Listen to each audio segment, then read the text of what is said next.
What's up? Tuesday, September 12th, 2023. Mike Schopp and Adam Krautwurst in the deep end, back from Las Vegas, where main event and other high-stakes drafts were had.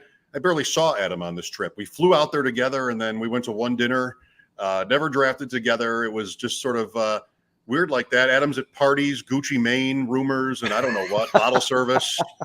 And I felt like I was almost never off the plane in 3 days. So we'll catch up on what happened in Vegas. We'll dare to tell you what happened and bring it home to Western New York, share that information. And then we'll go, as quickly as we can, but also stopping at each team in the NFL. What happened in week one? What have we learned? What's important for week two? Even though it is Tuesday night, it is absolutely, as you high stakes grinders out there know, not too early. In fact, you've already started getting into week two with waivers runs tomorrow. Thanks to the PlayerProfiler Network, Mike and Adam, welcome to the deep end.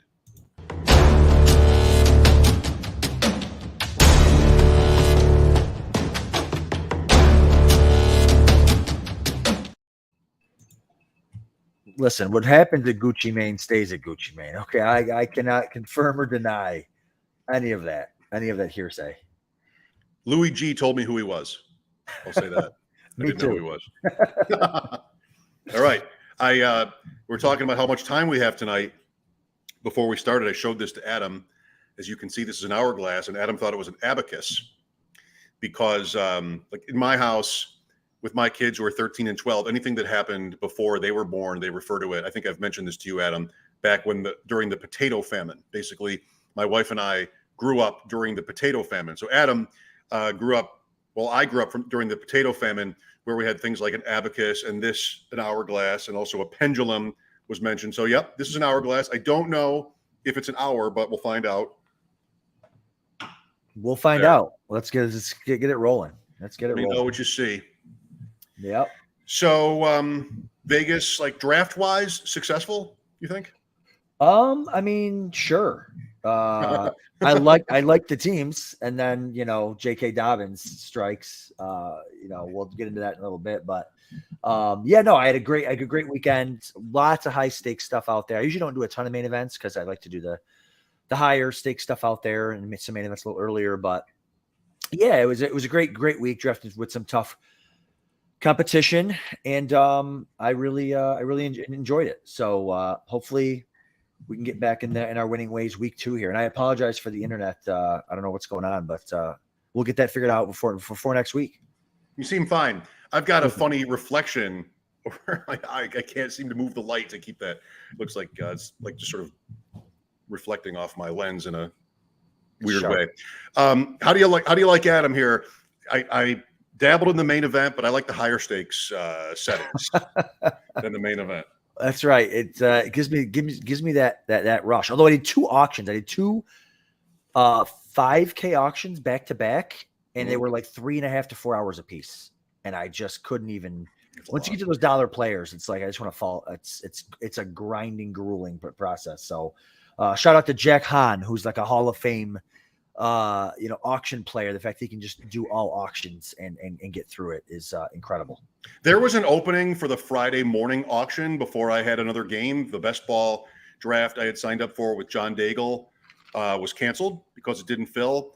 So I looked at that auction, but I just didn't feel like I was up to it. I mean, not in terms of how long it would take, although I did have my WGR radio show at noon those 2 days in Vegas, but I do not feel like I have an edge, and that's a nice way to put it in the auction rooms. I mean, I did not do one auction this year, and so sure, you can talk me into a lot of these other best ball things and even the redraft pretty easily, but auction, Adam, you really have to.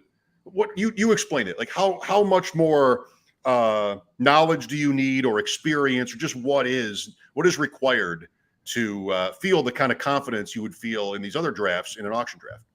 I think the cool thing about auction drafts is you can just basically, like, there's a lot of intricacy that goes into like when to put players up and when to push players up and all that type of stuff. But I think the thing that I like about auction is I can draft whoever I want. Like I can go in with any plan that I want. Yep. I can execute it, whether I have to spend $1 or $2 more on a player or whatever. So I can go in there and get my guys. It's good for like if you're doing a big portfolio, because then you can say, okay, listen, it's towards the end of the draft season and I don't have enough Garrett Wilson, or I don't have enough Austin Eckler. So I can go into these auction drafts and just go get those guys, which I think is cool. And then you can kind of build your team around that. Or, hey, I want an elite running back and an elite tight end. I like to go into auction drafts and say, what can I do in an auction draft that I can't do in other drafts, right? I want to get guys that, I want to get a top 3 player and a top 12 player. You know what I mean? On top of that. So, or I want to get 4 third-round picks at ADP. I want to do things that I can't do in a normal draft. So that's what I like to do about auction draft. That's my general process.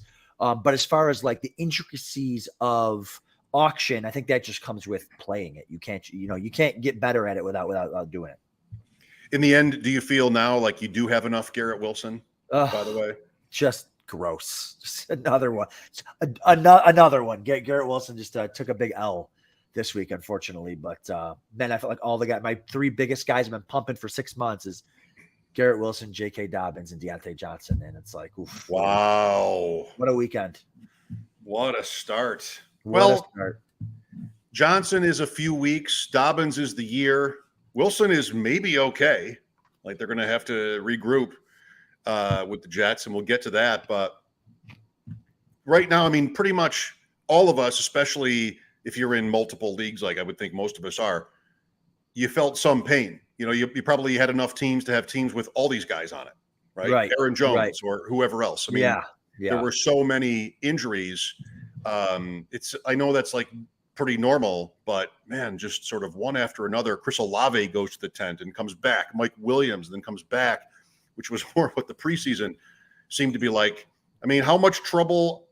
What kind of team, Adam, is maybe dead at this point? Like, if you have 2 top 5 picks or something like that, I mean, would you just intuitively think you might have a hard time recovering from that, or is it still so early that anything can happen? I mean, I guess it's early. Anything can happen. But I mean, if you lost, I think the other thing is too, like if you built teams to like kind of start slow, like if you had like a Cooper Kupp team or a Travis Kelce team or something like that, and then you also lost a Dobbins and a Deontay Johnson or one of them or whatever.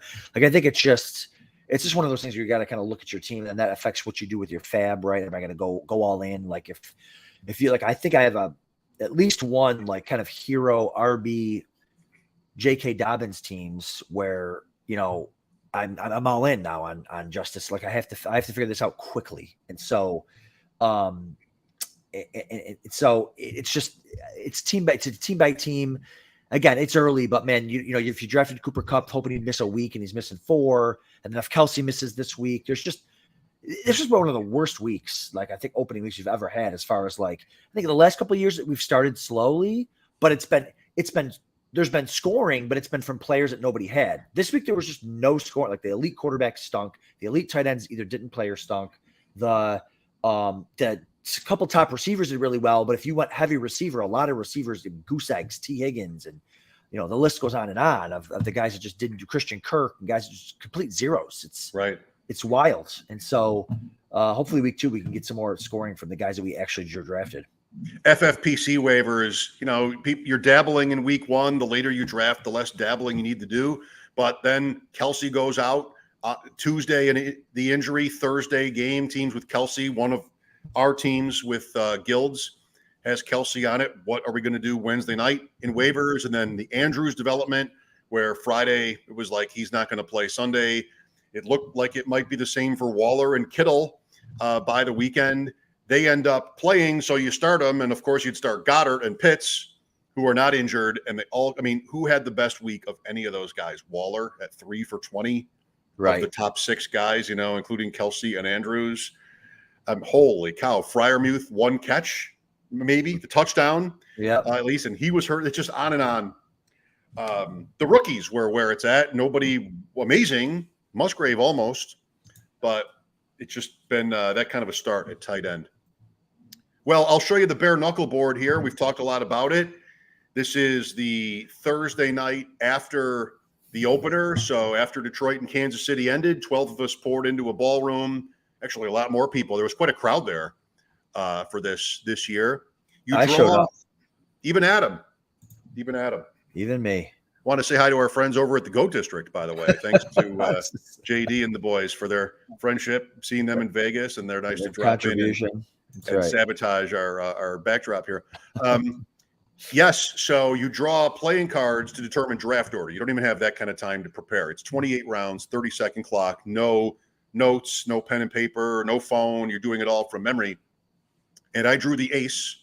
So I got to pick where this is not the bare knuckle board. This is the deep end invitational board. Well, want to jump to that, or should I? I'll switch it real quick. Switch it. You're a professional. You're good. I had to find that now. All right. Sorry about that. I want to talk about the deep end invitational too. We got to get through all the teams. And the hourglass says that the show is over. So that is it's not a 1 hour. That's not an hour. That's like a 5-minute glass or something. All right. Well, one thing that I'm really glad that FFPC did this year, Adam, we didn't talk about this, but I think you'll agree, they were able to input the picks in the main event drafts and the other high stakes draft electronically as we were going. So unlike previous years when you can't see those boards on the website, this year, like immediately they were all there, which is great. So yeah, I saw Bulky like going through each board. I mean, he works his butt off out there. He's the man, So for those of you watching on YouTube, there's the bare knuckle board. I got the ace and got to pick my draft slot. And what would you have picked? Wow. I mean, I don't know the bare knuckle strategy. I mean, I would probably like to be at the end so that I have time to think about it and I can just double tap. And that looks like that's what you did. You picked the 2-hole there. I like to play against one guy. I've said that a lot. So it would be 2 or 11 for me. And I picked the 2, which was fine, except for one thing. The 1 was these 2 guys, and they were so loud. They had friends there, and they were just, it's hard enough to concentrate for that whole time without any help trying to remember players and draft a team. But these guys, it was disruptive and loud, and I just did not appreciate that.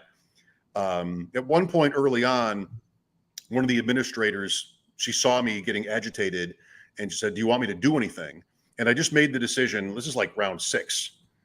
I said, I cannot let it in, like it's already hard enough to do this. And if I go turning around and like, guys, just come on. It would have bothered me to have done that. And I would have lost my way, I think. So what I'm doing is telling you. Yeah, perfect. It was just so wrong. I mean, it's cool to have people in there watching, but they're chirping at picks and just, oh my God, I hated it. But we got through it. And for the first time, not that it really matters, in 3 years of doing this for me, there were some picks that timed out. And that had never happened in the previous 2 years in the deep end, or rather in the bare knuckle challenge. So, but wasn't until much later in the draft than this. And so, sorry, you timed out? No. Oh, okay. I wanted to keep going through 28 rounds. I wasn't even done. I'm like, Tutu Atwell, Boutte, Puka, like all those guys were sort of fresh in my mind. How about a couple of those guys now? Right, exactly. But now the 28 rounds is enough. Yeah. So I sort of took the chalk pick with Chase at 102. Gibbs coming off an 8-point performance in the opener just before, but man, he looked good. And then Jalen Hurts, Dallas Goedert. Can you tell yet that this team is not looking good after 1 week? Chase, Gibbs, Hurts, and Goedert. It's in trouble. Brandon Cooks. Yeah. If you want to just sort of talk about it while I scroll down and see what you like, team 2. Yeah. I mean, elite quarterback, elite tight end. Love that. Stacked. Gibbs. You know how I feel about Gibbs. Addison, Cook, Charbonnet. That's your guy. Unfortunately, he didn't get the run that you were hoping, but he's an elite handcuff. Musgrave had a good week. Rasheed Rice. Is that a 1 week play for you, or were you looking for a little bit more? Maybe? No, I like Rice. Might get a little bit more. Yeah.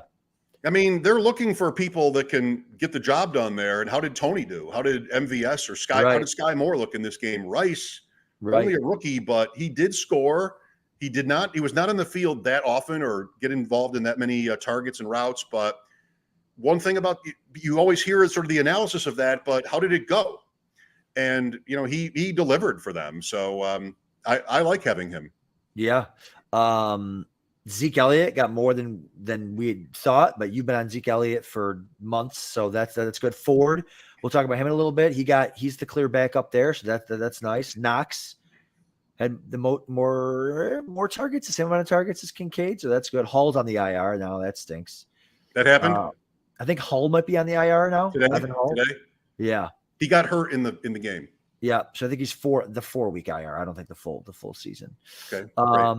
Deontay Hardy got some run there at running back for the Bills last night. And Boutte, there you go. Travion Williams, the clear back up there in Cincy. So yeah, it's the 28 rounds. Man, oh man, alphas in that room. Did Kendrick Bourne go? I don't think so. 3 defenses. How many kickers? 2. Only 2. So I was not able to think of any more kickers after, I don't know, Fairbairn. There was a bye week reason why I didn't pick him. And see these guys going like rounds 20 through 23. I blanked. So I needed defenses anyway. I was happy with the running backs and the receivers I was thinking of, and that showed itself here in the later rounds. Like these Chris Evans in 24 seemed like a good idea. But I could not think I did think of Robbie Gould, who is a free agent. But like if I need to, last round I'll pick Robbie Gould. No one else will because he's not on a team. And so it came to round pick 28-11. I picked Boutte because of Mac Jones. I needed somebody to go with Mac Jones. He had a pretty good camp report. I like the player in college. And then what happens at 28-12? Robbie Gould. Oh, of course. Which is funny. Professionals. So 2 kickers, but look, I mean, my first few picks don't shape up. It's not going to matter. Really fun to do. Really enjoyed drafting with Nick Kaz, who had the 4 in this. We spent a couple hours chatting and drinking after this was over, which made for a very short night. But love the bare knuckle. Would love to see the format proliferate, maybe even do home leagues. I mentioned the same thing last year. It's not everybody's cup of tea, but it's fun to try it at least. Very, very nice. Let's go team by team. But first, let's reset here in the deep end. Mike Schopp and Adam Krautwurst. Let's get a word in from our sponsor.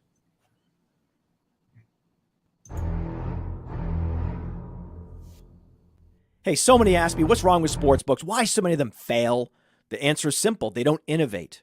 They're just casino sports books on a phone. That's all they've been. There are a few that are doing a good job. We partner with them. Most of them, not so much. Until Bet Openly came along. Bet Openly said, hey, we're going to innovate. We're going to do something groundbreaking. We're going to have peer-to-peer betting in all states, and you pay 1%. When you win, you pay just 1% on your winnings. You heard that right. It's 1%. With code Underworld, you qualify for just that 1% transaction fee on Bet Openly. It gives you ultimate flexibility to set your own lines and browse lines that others have set. Think about it. That's what betting should be. And now that is the reality. BetOpenly.com. The code is Underworld. Check it out.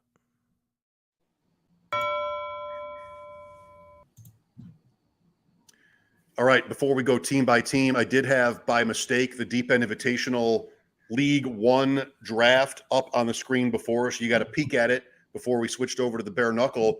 1 week in the books, and the overall leader of 48 teams in the Deep End Invitational is our friend Louis G, who drafted from the 11 in this draft. You see, if you're watching here on YouTube, Louis is first overall through 48 teams through 1 week. Chances of winning? I mean, better than Team 48. Better than anybody else. Better than anybody else, probably. That's right. That's right. I mean, and I don't see any significant injuries. That's key. Zay Flowers, awesome. Kirk did nothing. Watson hurt, but he'll be back. So yeah, just listen, it's become a point where I'm just like, hey, just avoid injuries. Just if you can do that, fantastic. AJ Dillon now, he'll might be the starting back this week with injured Aaron Jones. So yeah, I mean, back in the calmer, easier days. Dulcich is done for a while. Back in the easier days when Taysom Hill was in purple. Right, that's right. Oh boy. Well, listen, he made out like a bandit. You know what I mean? Super flex. He gets another quarterback down there. Fantastic. Right. Well, Louis is our overall leader. The other division leaders are Dwayne McFarland, Joey Brown, and Stacy Perez.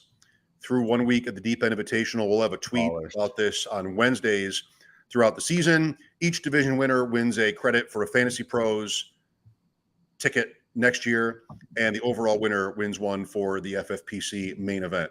Not bad for a free roll. Not bad at all.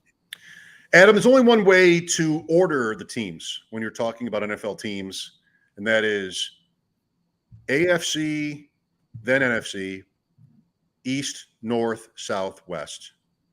Just Fine. like they appear in your morning paper. That's right. Oh, I remember those days. Alphabetical. Yep. I'll name a team. You give me something. If I have something, I'll give you something too. Sure. We have 32 teams in 40 minutes. Let's do it. That's what, a minute a team? Good luck. Put that meaningless hourglass to work. That's 7-minute hourglass. Buffalo Bills, takeaway and a week 2 thought, or either. Josh Allen needs to grow up. Okay, I saw them talking about that on ESPN today. He needs to grow up.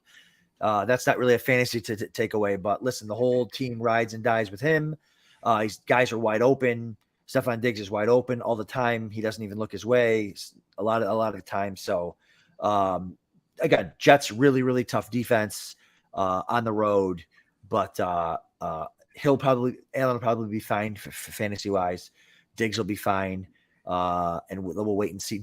And the big, another big takeaway, James Cook was the man. He got all the work. They didn't have any goal line carries, so he didn't get a shot to see if he was going to be in there. But he was the featured pass catching back, and that's it. 10 points though. Yeah, 10 points. Again, if you're looking for utilization out of Cook, you got it. But he didn't obviously have the fantasy night that you would have hoped for with all that work. I need a big week 2 from Gabe Davis, who had 2 for 32 against the Jets and was just not really relevant in the game. The Bills have to have someone else in that passing game emerge, and it really needs to be Davis with his prowess down the field. The Raiders this week, the narrative this year was everybody loved Gabe Davis at his 2023 price, round 6 or round 7, but not a great start. So hopefully for his fantasy teams and for himself in a contract year, he can step up. Miami. Oh, Miami. I mean, just trust. It was always trust the process, trust the coach, trust the coaching staff, what they're going to do with the players. Like Mostert, fine, touchdown. Tyreek Hill, sensational. Jalen Waddle, maybe not as good as people had hoped. He had that one big play. The offense runs through Tyreek, and you just see how easy it is for them. Tua drops back and Crow hops into these 10-yard crossing routes that go for 60 yards a pop. Like, why can't everybody do that? And they're doing this really cool thing where they stack the receivers and the inside receiver loops out and then comes back across the field. And it's just so innovative, and he's great. They're just great. The offense is awesome, man. Just plug and play all those guys.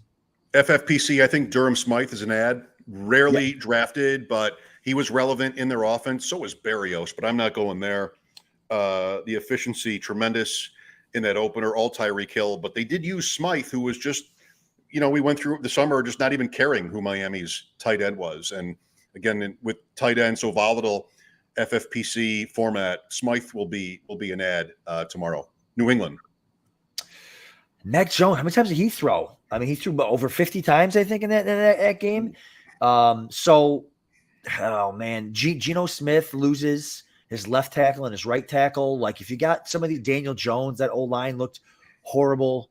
Shout out to Jack Colsheen. Him and I were talking today about some stuff like that, and it's just like, man, do you add Mac Jones to a roster like that with some huge question marks at quarterback? I mean, through so many times. I'm still leaning towards leaving him on waivers because I just don't think they have enough talent there. Hunter Henry's awesome. He was a late round pick for me in a lot of FFPC drafts, a lot of non-tight end premium drafts. So, but you'd like to see Ramondre Stevenson get more work with Zeke Elliott there. But Zeke, he always finds his way into these running back mixes.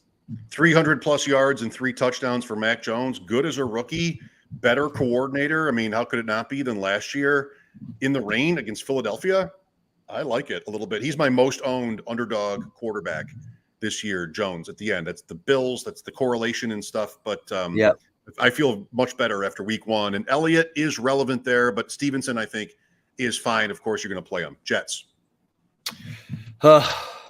R.I.P. Garrett Wilson. Don't even care. I don't say no one cares about Rodgers, but no one was relying on Aaron Rodgers to carry them to a championship. Garrett Wilson's a first-round pick. He looked every bit of a first-round pick. And now he's a wide receiver too. Moving forward, I'm hoping they go get like a Matt Ryan or somebody. I always use Jimmy Garoppolo as like the standard of, can we just get a Jimmy Garoppolo in there just to, Zach Wilson's got all the arm talent in the world, but he just never knows what to do. He stinks. And so hopefully Garrett Wilson can just be a high end RB wide receiver too. But that top 5 season, wide receiver season's probably gone. Breece Hall, though, I mean, he started 26-yard run, was it 85? Didn't get there, but man, everything you wanted to see from him, you would have taken a lot less. You would have taken just, let's see him on the field a little bit, and then he doesn't look broken down. And what you got was a easily usable running back game from him, even without the touchdown. So that's exciting. Maybe they're smart enough and able to shift into a more of a run-oriented team. Maybe that's what they wanted to be anyway. Rodgers plays slow, so exciting at least for Hall. AFC North, Baltimore, not a lot, like a lot of the top teams, right? Not a lot of numbers, but a win, and the Dobbins injury, of course. Yeah, Dobbins crushes a lot of portfolios, a lot of fantasy teams. I mean, he was the 5th or 6th round pick, I guess, but if you don't take running backs early and he's your guy, that's tough. He was going to have a 2 or 3 touchdown game, right? He gets tagged. He was part of the target share too. He was getting catches. In fact, he gets hurt on a reception. He would have fallen into the end zone on the next play like Justice Hill did. So, excuse me, moving forward, I don't know what to do with the running back room. I mean, I think it's just going to be a little bit of everything. If they don't make a big move, Leonard Fournette, you had mentioned Melvin Gordon off the air already being there, or even a Jonathan Taylor type of move. So, I know you want to talk about Anthony Richardson. Go ahead. He was sensational. Well, we'll get to Indy, but I would say on Baltimore, the running back I want is Keaton Mitchell, who hopefully comes off IR after week 4. In Dynasty leagues, FFPC and others, you can house him on IR. He was really good in the preseason. I don't think Justice Hill's performance is that interesting.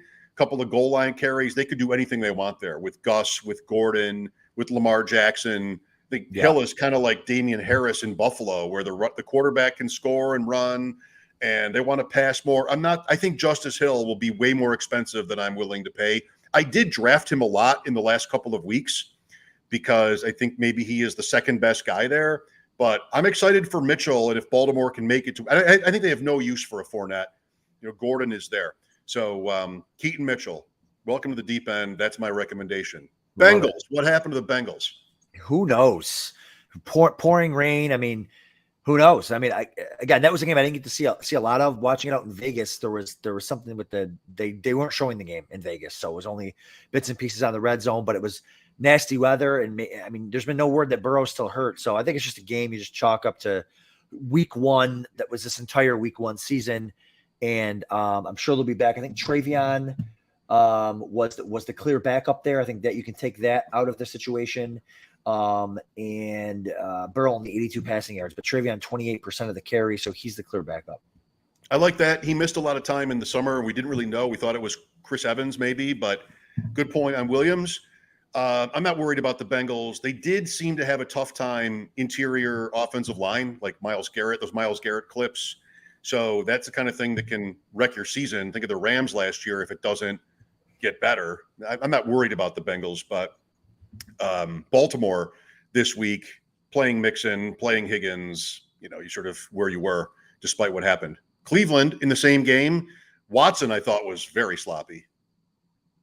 Yeah, very, very sloppy. Again, same game. He's been sloppy. The weather can have something to do with it too, but he's got that rushing floor too. That's what can get him there every single week. Another thing to take out of Cleveland, Elijah Moore, I think led the team in targets and target share, which is huge. I have a lot of Elijah Moore. Didn't really convert on in the stat sheet, but I think it's coming. Did you have a Jerome Ford take?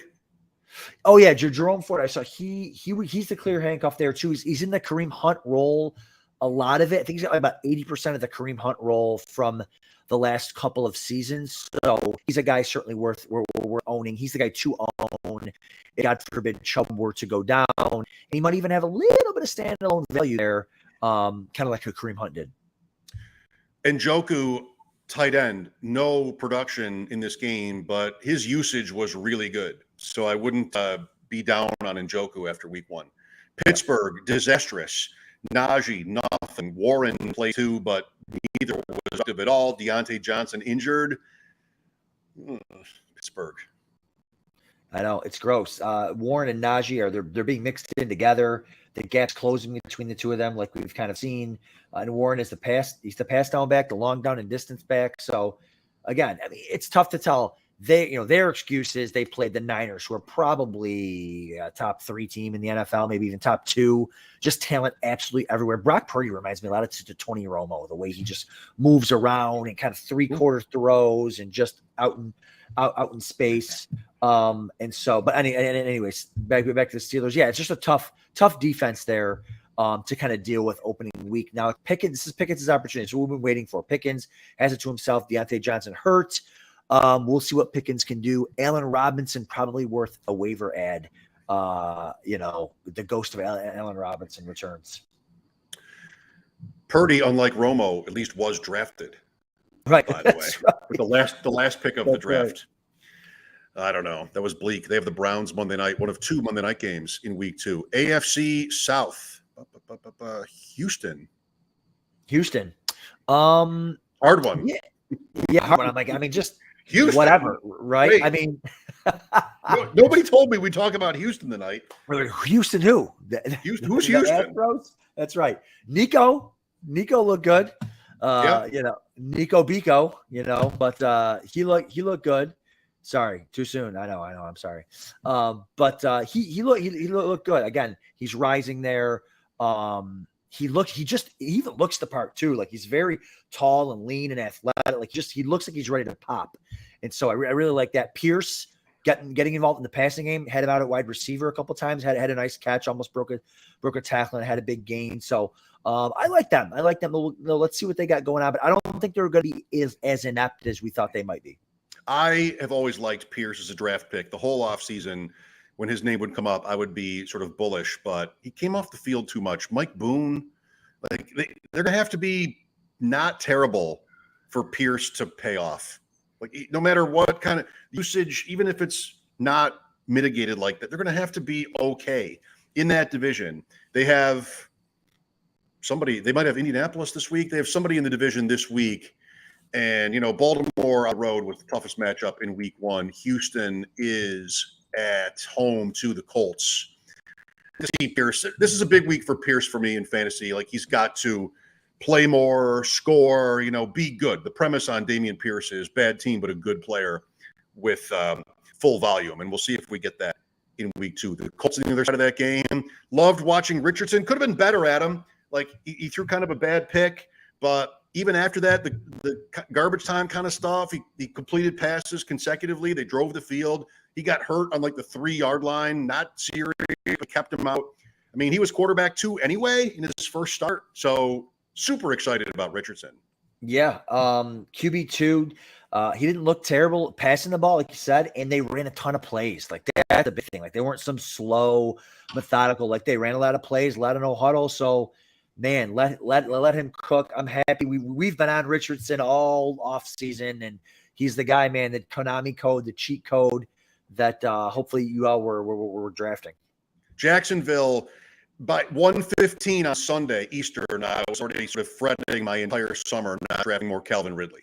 Like right away, he was great, and he was definitely the man for Lawrence. The game plays out. Christian Kirk. I mean, is that going to get better?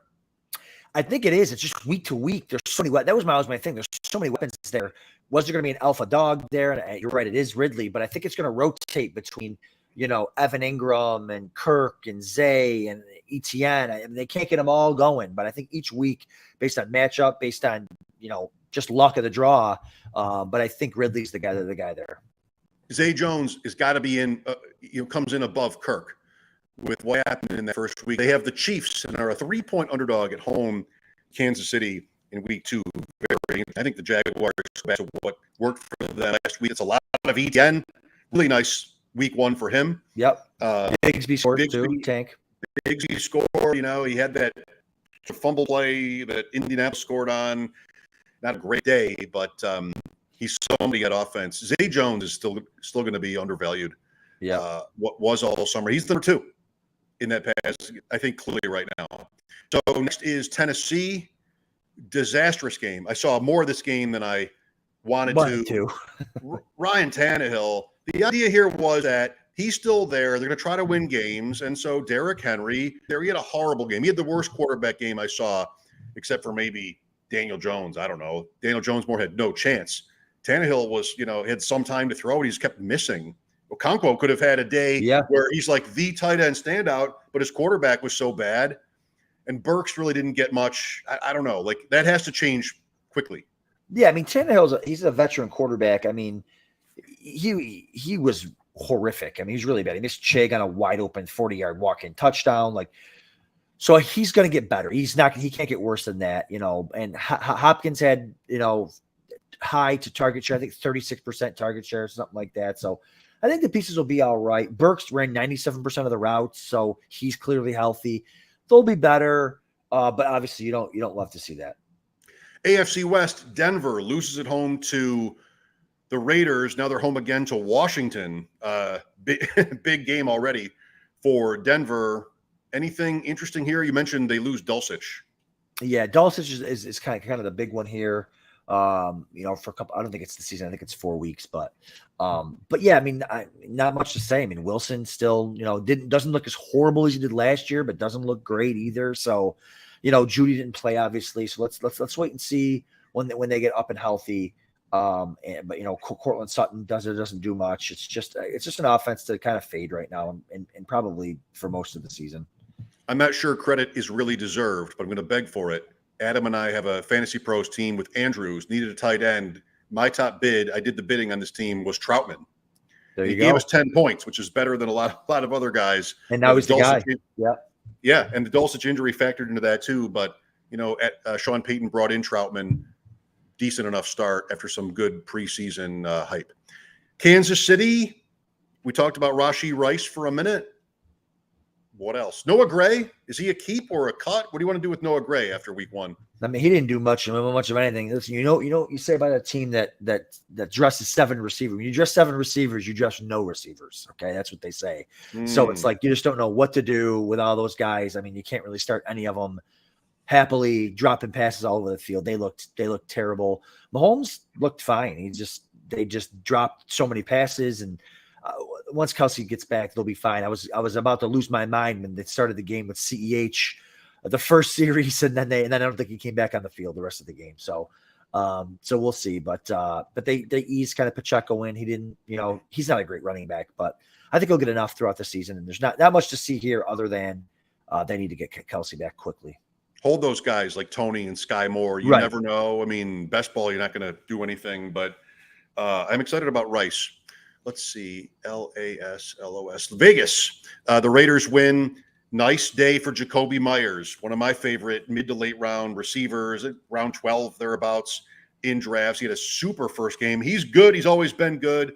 And it was Myers and not Adams in that game. Myers is injured, though. Concussion protocol, scary hit late in Denver. They're at Buffalo this week. Yep. He had a great game, but now he's hurt. Maybe it's Hunter Renfrow season now, maybe again, but probably not. Jacobs got a ton of the work, like ton of the share, like as usual. So, I mean, Garoppolo was Garoppolo. Adams looked good, but it's kind of hamstrung a little bit by Garoppolo. So we'll see. I mean, nothing kind of earth shattering yet there out of Vegas. Chargers, there's an Austin Eckler injury. They ran the ball great. Josh Kelly is the story, I think, from that game. 90 yards and a touchdown. He's definitely a pickup. For sure. I mean, if he's available, you definitely want to pick him up. Again, always be picking up running backs. Never drop running backs because you're a play away. Every week a running back gets hurt, or 2 or 3. So if it's a high ankle sprain for Eckler, like, RIP for the season. That's the thing about these high ankle sprains. Like, you see these devastating Achilles injuries and these ACLs. The high ankle sprain just kind of goes unnoticed, and it's almost worse because it's a roster clogger. I'm not saying you're cutting Eckler, but if it's a high ankle sprain, think of what it's done to all Saquon Barkley, all these guys, man. It's 4 to 5 weeks on the shelf, and then they're not right for the rest of the year. So Kelly's certainly worth a pickup. Eckler, he played after the injury, so hopefully it's not that bad. They're just being a little cautious there. He's had so much volume. Chargers this week, I know they have an interesting game at Tennessee. will Justin Herbert throw the ball, right? Like it was short. All the talk all summer about stretching out the Chargers offense. It really didn't happen in that game against Miami, which they lost again, a close game. I mean, I think he's got to assert himself somehow, Herbert, and show that he's not just going to be dink and dunk forever. We have less than 20 minutes to go, 16 teams left. How much do you have to say on the NFC East? Dallas. Well done. Dallas. I mean, I watched that game on the plane on the way back from Vegas. That was hideous. I mean, not for Dallas though, but yeah, I mean, it's hard to tell because they beat them so badly, but a little bit of everything. Pollard looked great. Dak looked fine.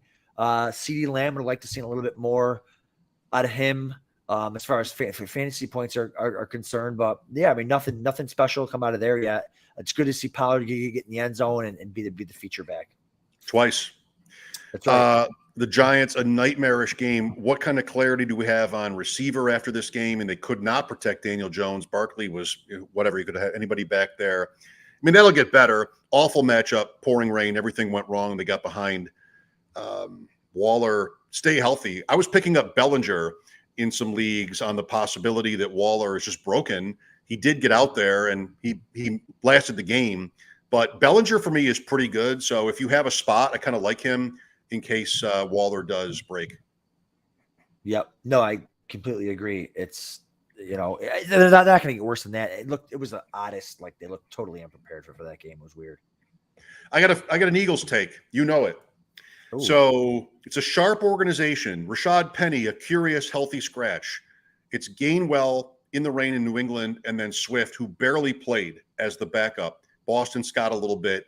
My guess is, it's not even really a guess, it's just sort of a hope. I feel like it makes sense. Load management. You save Penny for Thursday night, short week, Minnesota at home in week 2. And Gainwell got hurt anyway. I feel like they don't love Swift. It was a close game. They could have used him if they liked him.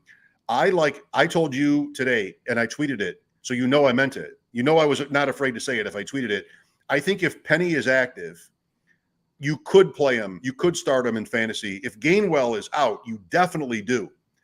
But that could also be DeAndre Swift because it goes 1, 2, 3 like that. I think a sharp team does what I'm describing. They listed all 4 guys as starters. Penny, we know, is good. There's no more investment in Swift than there is in Penny. I want to see what happens if Gainwell misses, because then I think Penny could be awesome. And no one would play him, or no? I don't know about that. If Gainwell misses, I think people would. If you have Penny, you're probably playing him, especially with all the other injuries. I completely agree with you. I mean, Penny has never been bad. So the fact that he was a healthy scratch doesn't make sense unless you've got your first and second down grinder in Gainwell or Penny, and then you've got your pass down back in DeAndre Swift. Swift just, so I think if Gainwell's out and Penny's active, you definitely start Penny for sure behind that elite offensive line, and Penny's good and healthy. So yeah, I like that. Washington, poor Antonio Gibson, another fumble. That may just never happen. Brian Robinson, nice catch on a touchdown. He ran the ball like he always does for 3 yards per carry. Washington, Denver this week. Not a lot there in the passing game. That was interesting, right? I mean, Sam Howell got sacked a lot. People were sort of bullish on Washington, but it didn't look great. They barely won. Yeah, so much bad quarterback play in the NFL this last weekend. Howell was one of them. He just was missing McLaurin like 3 feet behind him. Like it was bad. Gibson only 12% of the rushing attempts, but 100% of the 2-minute offense. So he's their pass down back. And, Robinson got 72% of the carries. So it's just and of course, Robinson gets a touchdown catch naturally. So that's how that works. And then, Gibson, you just can't start him in non-PPR. In PPR, he's a flex, worst case scenario, and you got to throw somebody in there. But it's one of those things, again, you're hoping for an injury to get Gibson more work. How did I end up with Gibson shares? I drafted with you guys on one night, and I got pushed into Gibson. I drafted with Kaz or somebody out in Canton. I've got a Gibson team. I feel like I sort of was flag planting on do not draft Antonio Gibson. Here I am today looking at roster. Like, how do I keep looking at Gibson on these teams? And I was all about him the first couple of years, but I don't know. If you fumble, they've got so many different, every team does, so many different ways to turn. Yeah. Not too optimistic. Curtis Samuel was relevant in that game against Arizona. NFC North, Chicago, damn. There's so far to go. with Fields and the Bears. Roshan Johnson, maybe, even though it was garbage time, I thought he looked great. Yeah, he looked great in the preseason. Roshan Johnson, man, hold and wait for that opportunity if Khalil Herbert were to go down. Detroit, start Gibbs, start Montgomery, of course, Amon-Ra, first-round talent. That's it? Laporta. Yeah, I know. Laporta looked good too. I mean, he had a couple of catches. He was involved. So yeah, I like all the usual suspects everyone was drafting. Gibbs just didn't get a lot of work. The coach even said, "Hey, it's opening night." You know, he just wanted to kind of ease him in. He looked electric. He looked like the best back on the team. It's not an Atlanta Falcons situation. It's like this coach just came out and said, "Okay, no, this guy's going to get more work. We just were trying to ease him in." Green Bay, Jordan Love, super efficient. It was Dobbs there. I don't think Dobbs is any more important to have than Jaden Reed. Musgrave's fine. Watson will be back. We'll see what happens at running back. But Green Bay at Atlanta this week, Love, that was a promising start. Yes, Love look good. Wait till he gets Christian Watson back healthy. I mean, so I like that. Their running game and their little short passing game. Aaron Jones looked electric, looked awesome. He didn't look like he's aged yet, except for the pulls up kind of lame there with the hammy at the end. But he looked fast. He looked good. I thought when I saw it, he was just doing that fake hamstring pull thing that some of these guys do. Oh. But no, of course, it was a hamstring injury. That's why you don't draft a team full of old guys on your 5K. Raise your hand. I think it's everybody who looked at their phones at 2:00 Eastern, 1 hour into the season on Sunday. I'm like, Justin Jefferson is 9 for 150. I mean, it was like, didn't get much better than that, but an amazing start. Addison with the touchdown. Addison should play more. Everything with Minnesota is sort of what we expected overall, I think, generally. Yeah, Addison, 66% route participation. Osborne, 94%. You know, they said a lot in the preseason that Osborne was going to he was the starter, but they'll ease Addison in. I mean, Addison scored a touchdown. He had more points. Addison's better. It's a better player. So Osborne for right now might be a kind of a flex if you have to kind of thing, but Addison's the guy that you're going to want to go to. Atlanta, how startable is Algier? Startable. I mean, this is the thing. Atlanta, we learned last year, we don't have to it's going to get better. No, this is what they're going to do. They're not going to throw to London. They're not going to throw to Pitts. When they do, it's going to be horribly inaccurate. And they're going to give the ball to Algier. That's not going to change. Here's what I'm proud because following them so hard last year for Pitts, whatever they showed week 1 with Pitts, they showed the entire season.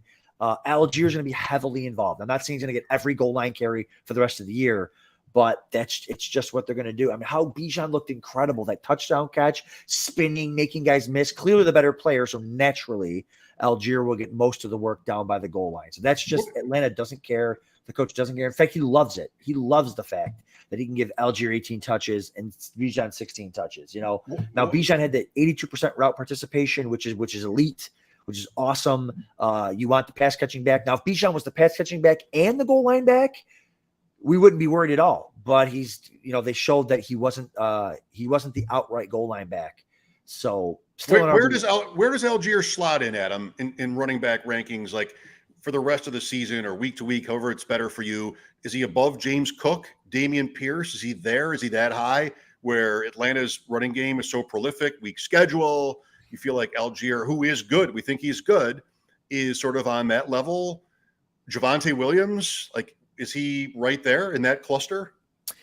His PFF grades were actually better than Bijan's this last week, and around 2 teams a year pump out top 24 running backs. So two NFL teams this year will pump out 2 top 24 running backs, and if it's going to be anybody, it's going to be the team that gives the ball to the running backs all the time. Algier's an RB2. He's a flex. He's I'd be excited that I took him in the 13th round. That he's not just a clear-cut handcuff. Carolina, do you want anybody? Not really. I mean, Thielen was a guy that I was excited about in the 13th round as a guy. Hey, maybe he's the safety blanket slot guy that he can maybe do some damage there. I know he was a little banged up, but again, the quarterback play was so bad. We just got to see if the rookie can progress and get better. But there's no one that I'm looking to start there at all. Chuba Hubbard, I have a lot of Chuba Hubbard, and he looked really good. So he looked good last year. So and he knows the team, he knows the offense. So I think it's a guy that you can get excited about too, as like a kind of like a late round stash flex guy. He's probably taken.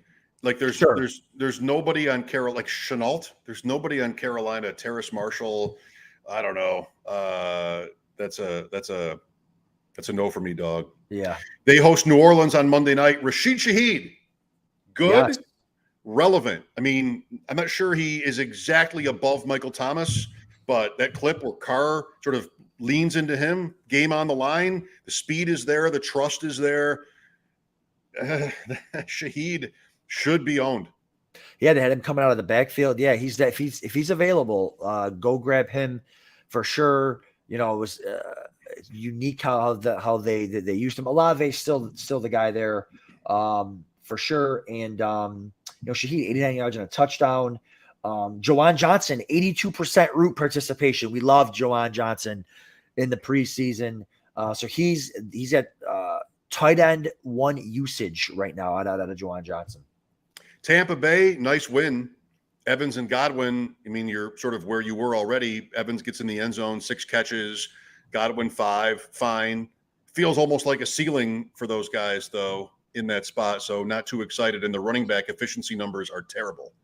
Yeah, Evans and Godwin's off 50% of the team targets. That's probably how it's going to be. Evans could have had another touchdown probably, but he dropped one. Godwin. I like Evans right now more than Godwin.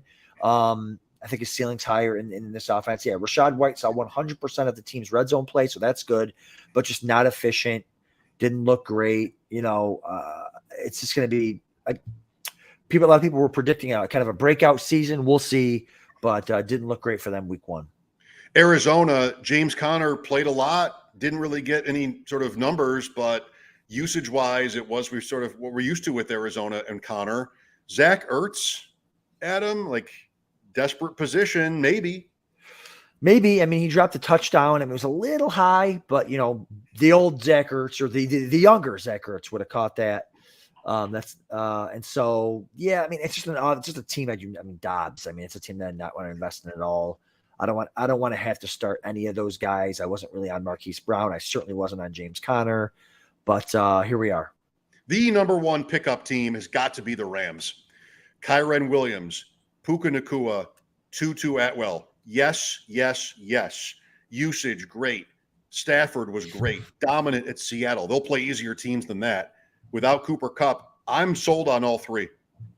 Yeah, I'm a Kyren Williams guy this year. I have a lot of him. Looked good. Was getting heavy usage on the field. Puka Nacua looks.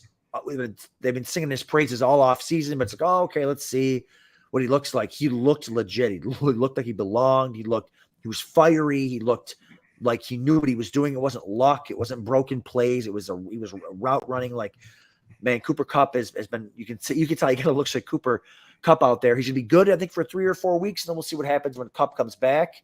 But he's Puka Nacua. I would put a hefty bid on him. Stafford looks sharp. He looks healthy. They look good. The Niners, dominant. I think it was Pat Doherty. I'm a big fan of Pat Doherty's NBC and Roto World. I was listening to his podcast, and he was recapping 49ers Pittsburgh. And he said about Deebo Samuel, it almost looks like they don't know what to do with him anymore. They don't need him as a running back with McCaffrey. And Ayuk is the wide receiver 1. So I don't know. Like, there'll be Deebo games, but he's kind of a tough start maybe if you sort of feel that vibe. Really like that analysis from Pat. San Francisco, dominant. Purdy, fine. What a win. What a win. And this was the knock on like the Niners is not that they're not talented. It's just you can't get them all. You can't get them all cooking at their ADPs, right? Like Deebo 5 for 55, a couple of rushing yards. I think he had 15 or 16 rushing yards. Like, okay, fine, but you took him in the 3rd or 4th round. Kittle 3 for 19. CMC and Ayuk were awesome, but the other 2 were not much. So it's like, it's probably going to rotate. Ayuk, again, is a lead against man coverage. For whatever reason, the Steelers were playing a ton of man coverage that game, so that worked for him. But I think once we get back to those zone coverages that most teams play, I think you'll see a little bit more of Deebo Samuel. Love Ayuk. I think he's a phenomenal player, but I think Deebo will get a little bit more work, but you're not going to be able to get through all 3 or 4 of those guys every single week going. One more, Seattle. Nightmare week 1 for Seattle, and they have injuries up front. They go and sign Jason Peters at Detroit this week. Lockett hurt. Smith and Jigba 3, pretty much ineffectual. DJ Dallas over Charbonnet, I don't know.